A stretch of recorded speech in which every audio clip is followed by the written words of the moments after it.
देखिए ये question number 2.16 है। कहा क्या रहा है कि heptane octane from an ideal gas solution है ना एट 373 केल्विन वेपर प्रेशर। आपको किसका, एक हेप्टेन का दूसरा ऑक्टेन का, ऑफ टू लिक्विड कंपोनेंट्स। पहला लिक्विड कंपोनेंट कौन हो गया, हेप्टेन, और दूसरा ऑक्टेन। तो हेप्टेन का आपके पास कितना प्रेशर दे रखा है, 1005.2 किलो पास्कल, और दूसरे के ऑक्टेन की बात करें तो आपके पास कितना है, 46.8 किलो पास्कल रिस्पेक्टिवली, है ना। मतलब अगर हम बात करें, है ना, अगर हम बात करें वेपर प्रेशर ऑफ हेप्टेन, मान ले प्योर कंडीशन में, है ना, इसको HE से रिप्रेजेंट कर रहे हैं, तो आपके पास कितना आ गया, 105.2 किलो पास्कल, है ना। और अगर ऑक्टेन की मान लें तो ऑक्टेन का आपके पास OC से कर देते हैं, तो ये कितना है आपको 46.8 किलो पास्कल, ठीक है, respectively. What will be the vapour pressure, कितना वेपर प्रेशर होगा ऑफ मिक्सचर का, मिक्सचर का आपको वेपर प्रेशर पूछ रहा है। मतलब इस दोनों कंपोनेंट को मान लो कि आपके पास क्या है, एक वाले में आपके पास हेप्टेन है, एक आपके पास क्या है, हेप्टेन है, और दूसरा आपके पास क्या है, ऑक्टेन है। तो हेप्टेन और ऑक्टेन को जब मिलाते हैं, है ना, तो हेप्टेन का जो अमाउंट आपके पास अवेलेबल है वो कितना है, 26 ग्राम, और ऑक्टेन का जो आपके पास है वो है 35 ग्राम। तो आपके पास ये सॉल्यूशन बनता है। इस केस में आपके पास जो पार्शियल प्रेशर है 105.2 किलो पास्कल, जबकि दूसरे केस में आपके पास कितना है, 46.8 किलो पास्कल। अब क्वेश्चन समझ में आ रहा होगा, है ना। जब ये क्या था, प्योर फॉर्म में था, तो इतना आपके पास प्रेशर था। अब कह रहा है कि जब हम इसे मिला देते हैं, इस दोनों को जब हम मिक्स कर देते हैं, मिला देते हैं, तो बताइए कि वेपर प्रेशर इस समय कितना बनेगा। ये मतलब आपके पास क्या पूछ रहा है, P टोटल, है ना, P टोटल आपसे पूछ रहा है ना। तो अब रॉल्स लॉ हम लोग लगाएंगे, क्या लगाएंगे, कैसे करेंगे, तो देखते हैं। कह रहा है क्या कि आपके पास अगर हम बात करें पार्शियल प्रेशर, P टोटल क्या कहता है, अगर हम डाल्टन लॉ की बात करें तो P टोटल क्या होता है, तो partial pressure of a component, है ना, मान लो heptane component and octane component. मतलब पार्शियल प्रेशर जिस हेप्टेन के चलते जो पार्शियल प्रेशर जनरेट होगा और ऑक्टेन के चलते जो पार्शियल प्रेशर होगा वही टोटल प्रेशर के बराबर होगा। तो हम निकालते हैं क्या, पार्शियल प्रेशर ऑफ हेप्टेन के चलते। तो हेप्टेन के चलते कितना यहाँ पार्शियल प्रेशर होगा, तो लिखते हैं कि आपके पास P of heptane equal to कितना हो जाएगा, दैट इज़ अगर हम बात करें हेप्टेन का, तो हेप्टेन के केस में P0A हेप्टेन इंटू क्या, मोल फ्रैक्शन ऑफ किसका, तो हेप्टेन, ठीक है, ये हो गया। दूसरा आपके पास क्या है, तो आपके पास कह रहा है ऑक्टेन के चलते कितना आपको पार्शियल प्रेशर जनरेट होगा इस सॉल्यूशन के अंदर। तो कहता है क्या कि ऑक्टेन का अगर निकालना है तो आपको क्या है, प्योर का प्रेशर आपको बताना पड़ेगा इनटू मोल फ्रैक्शन ऑफ किसका, ऑक्टेन का, ठीक है। उसी से ही रिप्रेजेंट कर रहा हूँ, तो उसी लिख देता हूँ, ठीक है। अब देखो हमारे पास अब आया क्या कि mole fraction, how do will find them, क्योंकि आपके पास ये दोनों तो डेटा दिया हुआ है, और P टोटल निकालने का तरीका क्या है, P टोटल, है ना, P टोटल निकालने का तरीका क्या है कि partial pressure of heptane and plus partial pressure of octane, है ना, तो ये दोनों के बराबर होगा। तो मतलब ये दोनों निकल जाएगा तो P टोटल निकल जाएगा। ये ऑलरेडी पता है, तो दुविधा कौन है, दुविधा अगर ये निकल जाता है तो हमारा क्या है, काम बन जाएगा। तो देखो अगर हम बात करें पार्शियल प्रेशर ऑफ हेप्टेन का, तो क्या होगा, इसका सिंपल सा फॉर्मूला क्या होता है, number of mole of heptane divide by क्या, number of mole of heptane plus number of mole of क्या होगा, ऑक्टेन, ठीक है। तो अगर हम बात करें number of mole of heptane की बात करें, है ना, number of mole of heptane की बात करें, तो नंबर ऑफ मोल हम कैसे निकाल सकते हैं, सिंपल सा तरीका है, मास बाई आपके पास कैसे निकाल सकते हैं, number of moles of heptane, है ना, हेप्टेन है ना, तो हेप्टेन का फॉर्मूला क्या हो जाएगा, हेप्ट के लिए क्या होता है 7, और एन है तो कितना हो जाएगा, दैट इज आ 16। ऑक्टेन में क्या हो जाएगा, C8H18। ठीक है, तो ये इसका फॉर्मूला हो जाएगा। अब देखो हम क्या करते हैं, अगर हम बात करें हेप्टेन का निकालने के चल, तो मास बाई क्या होगा, मोलर मास। अब मास क्या पता है, बिल्कुल। अब देखो मास आपको पता है ऑलरेडी कितना है, 26 ग्राम, है ना। और अगर मोलर मास निकालें हेप्टेन का, दैट इज आ C7H816, है ना। अगर मोलर मास निकालें तो क्या निकाल सकते हैं, 7 इंटू कितना होगा, 7 इंटू 12 प्लस 16 इंटू 1, तो कितना आ जाएगा, 72 प्लस 16, तो आपके पास ये निकल के कितना आ जाएगा, 8 हो गया, और ये हो गया 7 एंड 1 8 हो गया, 88, है ना। तो आपके पास mass by molar mass in the sense mass आपके पास कितना निकल आया है इसका, 26, है ना, और बाई क्या है, 88 हो गया। अब अगर बात करें number of mole of octane की बात करें, किसका, ऑक्टेन की बात करें, तो ऑक्टेन में क्या होगा, सेम वे में मास बाय मोलर मास लगेगा, है ना। तो मास बाय मोलर मास लगा लो।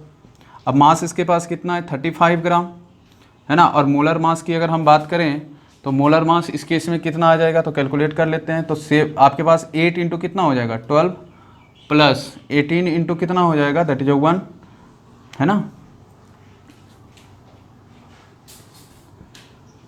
84 प्लस 18, तो ये कितना आ जाएगा,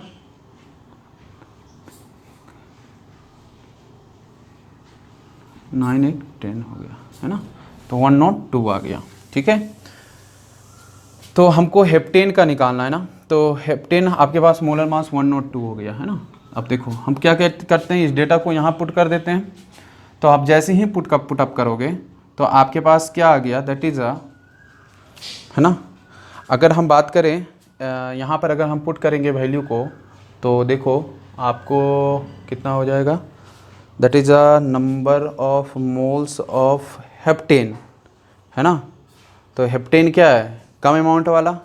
अब कम अमाउंट अगर आप कीजिएगा, इसको कैलकुलेट कीजिएगा, तो आपके पास ये लगभग वैल्यू आ जाएगा 0.25, है ना। और इसको कैलकुलेट कीजिएगा तो आपके पास आ जाएगा 307। अब इस वैल्यू को क्या करते हैं, सिंपली पुट कर देते हैं, 0.25 डिवाइड बाई क्या,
molar mass of heptane. The molar mass of N-heptane is 100.21 grams per mole.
देखिए हमारे पास क्या इसका अगर हम एक्सपेंड करेंगे इसे तो आपके पास क्या आ जाएगा, that is a mass of helium, है ना, मास ऑफ हीलियम बाई क्या, molar mass of helium, sorry heptane, है ना। और यहाँ पर आपके पास क्या हो जाएगा, mass of heptane divide by molar mass of heptane, है ना, प्लस क्या, mass of octane plus molar mass of octane. ठीक है, इतना हो गया ना। अब देखो हम क्या करते हैं, मास बाई मोलर मास है, कौन है, दैट इज अ हेप्टेन। तो मास आपके पास ये कितना है 26 ग्राम ना, 26 ग्राम पुट कर दिया। अब मोलर मास ऑफ हेप्टेन, तो हेप्टेन का आपको फॉर्मूला क्या होगा, फॉर्मूला आपको होता है C7H16। ठीक है, तो अब इसको कैलकुलेट कीजिए तो कितना हो जाएगा, 7 × 12 प्लस 16 × 1, है ना, 84 प्लस 16 तो कितना आ गया आपको 10, आपको 100 आ गया, है ना।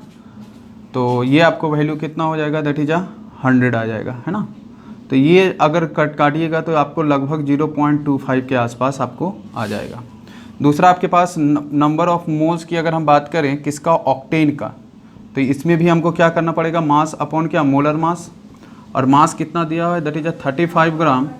और अगर मोलर मास को ये करें कैलकुलेट तो आपको कितना हो जाएगा, 8 × क्या 12 प्लस यहाँ कितने नंबर ऑफ हाइड्रोजन है, दैट इज 18, तो 18 इंटू कितना हो जाएगा 1, है ना, 96 प्लस 18 कितना आ जाएगा, दैट इज इसको कैलकुलेट कीजिए तो हो जाएगा कितना 17 4 हो गया, है ना। अब यहाँ हो गया 2 और 9 11 114, है ना। तो आपके पास मोलर मास यहाँ कितने निकल के आ गए, 114 आ गया। अब 114 अगर आप डिवाइड करोगे तो आपके पास ये डेटा आ जाएगा 0. कितना 307, है ना। अब क्या मैं करता हूँ, उस वैल्यू को सिंपली यहाँ पुट कर देता हूँ। अगर पुट अप कीजिए तो आपके पास आएगा 0.25 डिवाइड बाई क्या, तो 0.25 एंड प्लस क्या, तो दैट इज 0.307। ठीक है, इसको आप कैलकुलेट कीजिएगा। तो इसको आप जब कैलकुलेट कीजिएगा, है ना, तो आपके पास ये वैल्यू निकल के आ जाएगा कितना, दैट इज 0.449।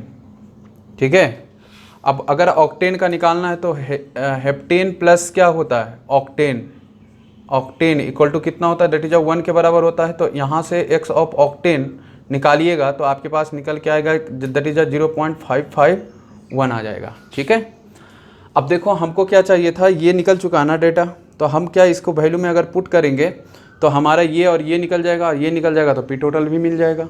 ठीक है, तो हम क्या कर रहे हैं यहाँ पे कि मैं क्या कर रहा हूँ कि यहाँ पर ऑक्टेन, है ना, और हेप्टेन वाला यहाँ जो आपको मोल फ्रैक्शन निकला है इसको मैं यहाँ पर पुटअप करता हूँ। तो इसके लिए मैं पुट कर रहा हूँ पहले। तो हेप्टेन के लिए अगर हम बात करें तो P0 और P0 का 105 दिया हुआ है ना, 105.2, है ना, इंटू कितना, तो हेप्टेन का आपके पास मोल फ्रैक्शन आ गया 0.449, है ना। और इसको अगर कैलकुलेट कीजिएगा, ठीक है, तो आपके पास आ जाएगा कितना, दैट इज 47, कितना आ जाएगा 47.23 किलो पास्कल। ठीक है, और अगर हम इसको ऑक्टेन वाले को कैलकुलेट करेंगे पार्शियल प्रेशर तो आपके पास आ जाएगा कितना, दैट इज 46.8 इंटू पॉइंट कितना 551, है ना। और इसको अगर कैलकुलेट कीजिएगा तो आपके पास आ जाएगा 25.79 किलो पास्कल, है ना, किलो पास्कल। ठीक है, तो आपके पास यहाँ पर आप देखो कैलकुलेट किया हुआ ये वाला पार्ट और ये वाला पार्ट अगर ऐड हम कर देंगे तो क्या होगा, टोटल मिल जाएगा।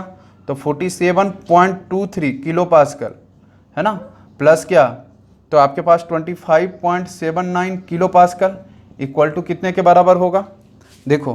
तो ये जो अगर आप जोड़ेगा तो जोड़ने के बाद ये कितने के बराबर हो जाएगा, है ना, ये दोनों को अगर जोड़िएगा तो जोड़ने के बाद आपके पास आ जाएगा 73.02 किलो पास्कल। ठीक है, तो ये आपका फाइनल कह रहा है क्या कि आपके पास पार्शियल प्रेशर है ना। पार्शियल प्रेशर आपको इस कंडीशन में मिल चुका है कि पी टोटल इस कंडीशन में कितना होगा। ठीक है।